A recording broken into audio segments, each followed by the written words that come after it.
Ha sido rápida la pausa, como han podido comprobar. Esto es El Vértice, Comarcal Televisión. Continuamos con todos ustedes cada miércoles y bueno, pues nos acompaña Francisco Jodar, José María García Bahillo y Luis Martínez Reche. Estamos hablando en ese primer bloque de sanidad. Seguimos hablando de sanidad porque nos habíamos quedado con la respuesta que iba a dar nuestro amigo José María García Bahillo sobre el tema de las vacantes y sobre el tema de la situación sanitaria que hay en Lorca. Bueno, yo haría varios apuntes. El primero es que totalmente de acuerdo que faltan sanitarios. Sanitarios, pues si hubieran más, mucho mejor, y cuanto más, mejor. Lo que pasa es que tampoco hay presupuesto para contratar a todos los que quisiéramos. Eso en primer lugar. En segundo lugar, hay un problema y es que todo el mundo, y no solo hablo de los sanitarios, sino la mayoría de gente que trabaja, quiere las vacaciones en agosto. Y no se las cambies y le digas, no, es que te las voy a dar en febrero. No, yo es que las quiero en agosto, que es cuando están mis hijos de vacaciones, cuando puedo disfrutar de mis nietos o cuando me puedo ir a la playa. Y eso es inapelable, eso cualquier facultativo quiere sus vacaciones en agosto, eso crea un gravísimo problema. Entonces, mucha gente que a lo mejor podría hacer estas sustituciones, pues ¿de dónde las sacas? Pues no hay. El problema es que faltan los facultativos, esos que estamos hablando. ¿Qué pasa cuando llega el verano? Pues que la gente se traslada a las playas, a los sitios de veraneo, y entonces las ciudades se quedan, los hospitales siguen teniendo su principal flujo. O sea, yo si tengo un problema grave, pues no me voy a Águilas, me voy al Hospital de Lorca, Rafael Méndez. Pero la gente que necesita una urgencia rápida en Águilas, cuando vas a acudir a Águilas al servicio de urgencias, te encuentras, bueno, hay un servicio de urgencias que está en la playa de la Colonia, que aquello es un caos. Aquello, hay unas colas que dan la vuelta a la manzana. Llegas a pedir hora allí, a pedir cita, y es que no te la dan. Al final te tienes que buscar la vida como sea. De hecho, el hospital el Vicente de Alcázar, ha abierto allí unas instalaciones nuevas porque le está funcionando. Ya la gente, como no dan abasto en los centros de salud, pues acude a la medicina privada. Entonces, pues ¿cómo se soluciona esto? Pues bueno, desde luego, con más facultativos, desde luego. Pero al final yo pienso que habría que buscar algo global, o sea, eso de que los médicos, como hablábamos, pues se formen aquí y se vayan a Inglaterra a trabajar, pues no, oiga usted, vamos a ver, vamos a limitar todo esto, igual como pasa en aviación. Yo te formo, yo te doy el título, pero en 10 años tú no puedes volar en compañías privadas. Vamos a hacer algo que impida de que la gente, una vez que se ha formado, pues se vaya por ahí. Entonces, no sé, alguna solución para que los facultativos no acaben, y hay algunos que ni siquiera hacen MIR ni hacen nada, simplemente acaban de estudiar y se van a la medicina privada, porque es lo que deja dinero y sobre todo en las especialidades, que no hay. Hablabais hace un rato de dermatología. Dermatología, las listas de espera ya superan el año. Si te sale una mancha en la piel y es grave, date por perdido, porque es que no te van a dar cita antes de un año. Y esto sí que es grave en las especialidades. No encuentras, pero claro, pero si es que hasta incluso en la medicina privada yo he ido a un dermatólogo y me ha dado cita para más de un mes. Es que no hay, yo no sé cuál es la solución, pero tendríamos que abrir un poco más el abanico de las especialidades y meter más gente, más facultades, no lo sé cómo, pero faltan especialistas sobre todo. Las condiciones de trabajo de los facultativos y las retribuciones es lo determinante. Eso es otro tema que hemos hablado aquí mucho, Paco, en esta mesa, sobre el tema de especialistas, de médicos, de enfermeros, luego lo que se hablan, ¿cómo se llaman estas plazas que tienen que otorgarlas porque la gente no quiere estar en ese centro de salud o en ese centro médico? ¿Son unas plazas de preferencia, cómo es, Paco? Yo no sé, de difícil de difícil cobertura o de... Sí, será así, de difícil cobertura. Sí, son plazas de difícil cobertura que incluso están dando... O sea, me refiero a que hay médicos sanitarios de Lorca que están trabajando en otros hospitales porque no quieren estar en el centro. Especialmente penoso aquí, efectivamente, porque tiene que echar muchas horas porque hay una concentración. Porque no tienen medio, porque no tienen medio, pero claro. Y hay gente que prefiere ir a Huercalovera y está en el Hospital Virgen del del Río, como se llame el de Huerca Overo, prefiere estar en otro centro de salud, en Carabanca, antes de que estar en Lorca. Plazas de difícil cobertura, me parece que se llama. Por eso digo, condiciones de trabajo y retribuciones, Sí. porque poner un periodo de servidumbre es difícil, sobre todo en determinadas cuestiones De todas como... formas, eso tiene una segunda parte de problemática que no tiene solución. Y es que tú a un médico, sobre todo a un especialista, necesitas que sepa tu historial médico más o menos y que tú tengas confianza en ese. Me refiero en concreto los cardiólogos, neurólogos, toda esta gente, necesitas verlo al tuyo, no al que venga y que luego al mes sea sustituido por otro. Es un problema, yo lo he sufrido en propia carne y creo que no es bueno, no es bueno. Si algo tenía de garantía el médico de atención primaria, el médico de familia, era que sabía la trayectoria tuya desde que naciste hasta que tus padres se murieron. A mí se me ocurre una pequeña solución, pequeña, y es que... Algunas propuestas luego son tenidas sí, en cuenta de este programa del Vértice, tú ponla, sí, ponla sí, y luego el quién tema sabe, oye, quién sabe, tú. Las consultas por videoconferencia. Vamos a ver, a lo mejor con un móvil que ahora tiene todo el mundo el móvil y hacer una consulta rápida que además estuviera limitada en tiempo. Hospitales privados ya Sí. están ofreciendo esa cobertura, ¿eh? Esto podría ser una pequeña Pero no sé yo solución. hasta qué punto eso- para... Si fuera médico yo no permitiría eso. Vamos a ver, estamos hablando para Sí. determinadas enfermedades, Vamos a ver. para un resfriado, para algo que tú vas al médico y utilizas ese tiempo de médico y que a lo mejor con 10 minutos, o 10 minutos es mucho. Lo que pasa es que aunque con sea un 3 resfriado- minutos podrías solucionarlo. Pero ahí están solucionando problemas administrativos. Es decir, te da la facilidad de poder hablar con tu médico, pero por alguna receta que se ha quedado descolgada o algo así. Pero eso que llaman el golpe de vista del médico se pierde totalmente con este sistema. Yo totalmente lo prohibiría, no es una cuestión... Pero hay cuestiones en las que sí sirve, por ejemplo, pues una enfermedad que es recurrente, que ya la has tenido varias ocasiones, que tu médico de cabecera la conoce. Exacto, Yo lo he utilizado. Llamo a mi médico de cabecera, le mando un mensaje, digo, me pasa esto, que me llama por teléfono. Oye, ¿qué síntomas tiene esto, lo otro? Pues lo mismo que tuviste la otra vez, pues tómate Yo esto. lo hago por amistad, con amistad mando una foto, oye, ¿qué te pasa? Porque tengo, no sé qué, pues mandas una foto por, Pero eso sería por más WhatsApp. una segunda consulta o una no. continuidad de tu caso, más que una primera análisis. la una- primera. Sí, por supuesto. Más que... Porque Es todos la somos primera, reticentes. pero Con de- la pandemia todos hemos conocido el tema telemático de que, ¿cómo que la consulta? ¿Por llamada o por presencial? Y siempre va con presencial. Y siempre el teléfono nos ha costado un poco más asimilarlo. No sé yo, a lo mejor si estoy Pero un poco chapado a la todo antigua, pero no termino de ver la propuesta, Bahillo, ¿no? Yo personalmente no termino de verla. ¿eh? Eso se solventará con la inteligencia artificial, Ah, ¿no? bueno. y no es de coña. No, yo ahí ya no, hasta ahí no Hombre, llego. claro, Pero eso sí que no lo veo. Tú ¿ves? habrás conocido, yo sí lo he conocido, el médico que tenía de familia, que me veía entrar por la puerta y sabía si iba estresado, y llevaba razón cuando me veía. Y eso en una conferencia a distancia, una entrevista a distancia, No lo nota, no lo detecta. no detecta. Bueno, en fin, inteligencia artificial, bueno, madre mía, qué cerca está, ¿eh? y qué raro nos parece, pero lo tenemos aquí, lo tenemos ya aquí. Tema sanitario, tenemos que hablar de ese amago de los vecinos de la barriada de San Cristóbal que habían hecho con esas manifestaciones, esa inversión de 3,2 millones de euros para el Centro de Salud de San Diego y también pues el tema de sanidad que, bueno, es importante también en verano analizarlo. Hablamos de educación, José María García Bahillo, porque el consorcio gestor del campus de Lorca está evaluando ampliar los pabellones a medio plazo. Dice que, bueno, que el campus va bien, pero que hay que ampliarlo. ¿Y cómo ves tú esto de ampliar el campus universitario? Lo veo genial. Además, cuando se parió el campus universitario de Lorca, ya se parió Medina Precioso, que fue el que más estuvo aquí trabajando en el tema. No fue el precursor, pero fue el primer trabajador, el primer gerente del campus. Pues ya él tenía una visión, tenía y tiene todavía, digo tenía porque tiene porque no ha muerto y él sigue apostando y sigue diciendo cuando viene a Lorca que este campus de Lorca algún día él cree que será universidad. No sé, hay que ampliar las carreras, hay que ampliar, porque se ha especializado en salud, pero ¿por qué no otro tipo de carrera? ¿Cómo? Medina Precioso, que tenía, para mí, era una persona que tenía una mente preclara, y la sigue teniendo, porque yo es verdad que lo veo de vez en cuando y es un genio.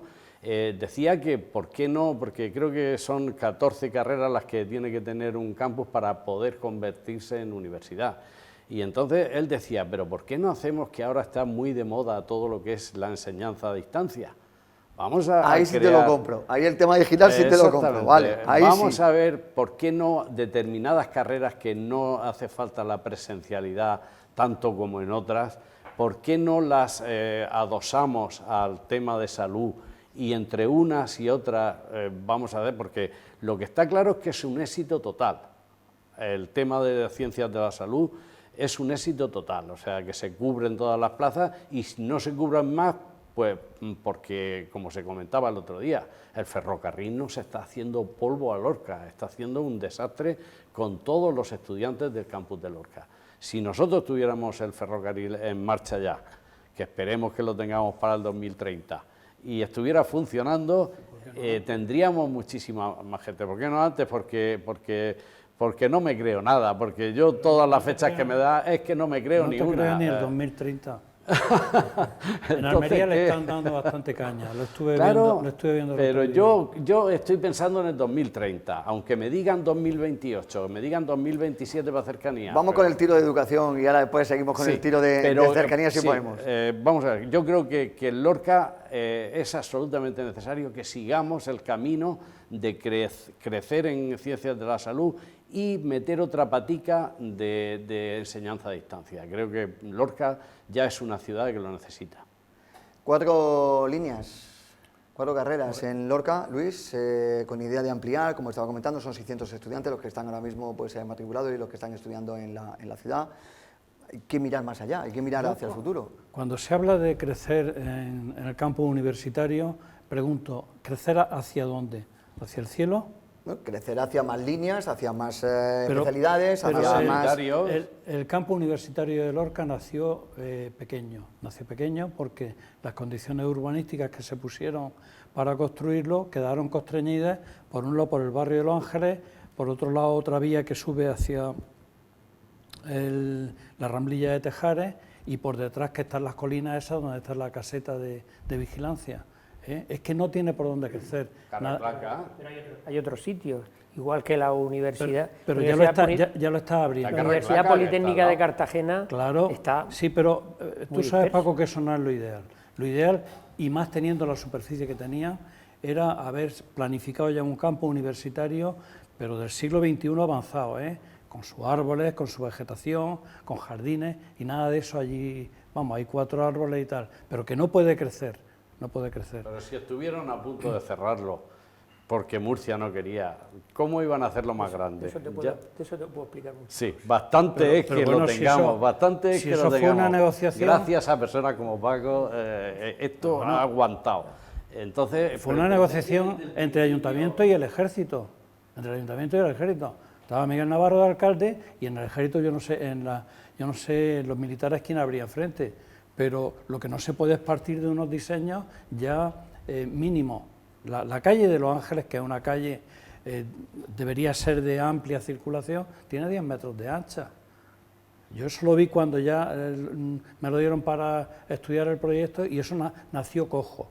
Carraclaca era el destino, porque tenía acceso directo desde la autovía y la posibilidad de crecer hacia donde quisiera. Así como está, no. Ahora, creando líneas, no sé, o estudiando online, tal, pues posiblemente. Pero la universidad no es solamente sentarte en una mesa y estudiar, es la relación entre personas y otras actividades que se desarrollan en la universidad. Eso, quien se haya movido un poco por ahí lo habrá visto en Granada y aquí mismo en España. Las universidades americanas son impresionantes y tienen de todo, tienen hasta sitios donde poder vivir los estudiantes. Eso no pasará nunca aquí, en Carraclaca. Como nació el proyecto universitario de Lorca, si eso hubiera sido posible, si se hubiera dicho, vamos a hacer una universidad en Lorca. No, entonces prever. Y entonces se prevé pues, una gran extensión porque va a ser necesaria. Pero el proyecto universitario de Lorca nació humilde. Esa era la única forma que tenía de nacer, porque no se podía pretender un proyecto de gran universidad en Lorca, porque no era posible entonces.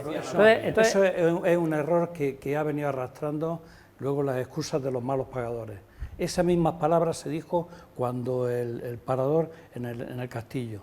Se dijo, o se hace en el castillo o se lo llevan a Caravaca. Mentira primera y mentira segunda, las dos cosas mentiras. Lorca tenía sitio donde poder hacer un parador tan digno o mejor que el que hicieron allá arriba, y desde luego más utilizado y utilizable de lo que es ahora. Pero entonces quien podía mandar... Y se hablaba de entonces de un parador de estructura dispersa en la falda del castillo. Pero eso, bueno, eso es como hacerlo en Marte. Y esos paradores se rasgaban las vestiduras y decían, paradores fue el que dijo, o se hace en el castillo o no se hace en ningún sitio. Pues eso yo no sé si son apuestas que se hacen o son faroles, pero desde luego ese no era el sitio. Lorca tiene edificios antiguos y casas antiguas tan o más dignas que eso, y se podía haber hecho ahí. Se empeñaron en hacerlo y entonces vino la frase célebre que dijo que el tiempo posterior a la construcción nos acostumbraremos a ver permanentemente. Cuando nos quejábamos de que se había roto el skyline del castillo, dijeron se acostumbrarán las generaciones futuras a ver eso así. Y eso es un error y se está pagando. ¿Pero por qué se está pagando? Está funcionando estupendamente el parador. Yo conozco gente que ha venido... Eso sí, no ha entrado en Lorca, a lo mejor se ha quedado solo allí, ha visto aquello de todos los recintos aquellos, pero ha habido gente que ha venido a pasar fines de semana al parador de Lorca y le ha encantado. Esa no es la cuestión, porque está lleno. Si hacen ofertas para noches bastante baratas, la gente viene. Yo era el primero, estaba en oposición entonces, el que dije de otras posibilidades. Pues si tú eras el primero, yo era el y hablaba precisamente de otras ubicaciones y de esos caserones y tal y cual. Yo estaba en oposición y desde luego pues paradores, yo sabía que paradores ponía como condición hacerlo en el castillo. Decía, si yo hago un parador lo hago ahí, yo lo sabía. Pero no era mi opción, pero yo ahora estoy contento del parador donde está y cómo está, porque además ha permitido las excavaciones arqueológicas del parador que apareciese algo como la judería, que si se hubiese hecho en otro sitio no hubiera aparecido nunca. Se podría haber hecho al mismo tiempo. Si en 1984 se hizo la rehabilitación de San Juan y se descubrió allí que había... Se invirtieron 1.000 millones de pesetas entonces en las excavaciones arqueológicas del castillo. ¿Quién iba a hacer una inversión tan cuantiosa en arqueología si no hubiera sido por la necesidad del parador? Sí, gracias a paradores. Volvemos al campus, Paco. Volvemos al campus. Volvemos al campus. Nos hemos subido un poquito por el parador, nos hemos dado una vuelta, hemos visto allí todo lo que maravilloso. Que lo conozco un poquito. Y que todo muy bien, ¿no? Y volvemos al campus porque se está hablando de ampliación de pabellones, se está hablando de ampliación de líneas, me imagino que sea en la misma ubicación que tiene actualmente. Vamos a ver, el proyecto nació humilde porque tenía que nacer humilde, porque modesto, porque si se hubiese planteado hacer una universidad en Lorca, se hubiesen reído del que lo hubiese planteado y hubieran dicho directamente que no. Entonces había que nacer de esa manera, y el que promovió aquella primera idea fue Miguel Navarro, ¿no? Yo estaba en oposición entonces. Lo que pasa es que tomé parte decisiva en esa cuestión. Yo estaba entonces de vicesecretario en la Consejería de Educación, con Cristina Gutiérrez Cortines de consejera de Educación, y me acuerdo, pues yo lo veía muy de cerca, cuando llegaban los rectores de las universidades públicas, el rector de la Universidad de Murcia, el de la Universidad Politécnica de Cartagena, que ya se estaban iniciando en su andadura y tal, decían que ellos no iban a permitir, los rectores de las universidades públicas de Murcia, que no iban a permitir el tema de que nacieran universidades chiringuitos, le llamaban de esa manera. El proyecto universitario de Lorca tenía un enemigo, tú lo has dicho, un enemigo que eran las universidades ya existentes. Hubo que luchar contra aquello y ya me tocó a mí como alcalde pues a tratar el tema con una persona que nos ayudó muchísimo, que fue José Antonio Covacho. Covacho, rector de la Universidad de Murcia, fue el que cambió las tornas de los equipos rectorales anteriores y decir, merece la pena apoyar por el proyecto universitario de Lorca. Entonces, naturalmente, con el patronazgo, con el patrocinio, con la cercanía, la colaboración y, en cierto modo, pues servirnos un poco del empuje de la gran Universidad de Murcia, que era la gran universidad entonces, porque la Politécnica estaba empezando a andar, ¿no? Y esa fue la figura determinante para que el proyecto universitario de Lorca saliera adelante, y empezaron a darse pasos. Yo con Medina Precioso trabajaba entonces, porque lo tuve de consejero también, estando yo en la consejería, tuve una pelea muy gorda con él, porque él era partidario de demoler los pabellones, todos menos, como está ahora mismo, todos menos el pabellón central, demoler todos los demás para hacer obras nuevas. Yo era enemigo de todo aquello, yo que era testigo de cómo se estaban haciendo las cosas en la Universidad de Cartagena y que además conocía la estructura que tenían los pabellones del antiguo Mallorca 13, pues yo era partidario de que eso se hiciese de esa manera. Bien, ahora hay que ampliar. ¿Por qué hay que ampliar? Porque se ha quedado pequeño el campus.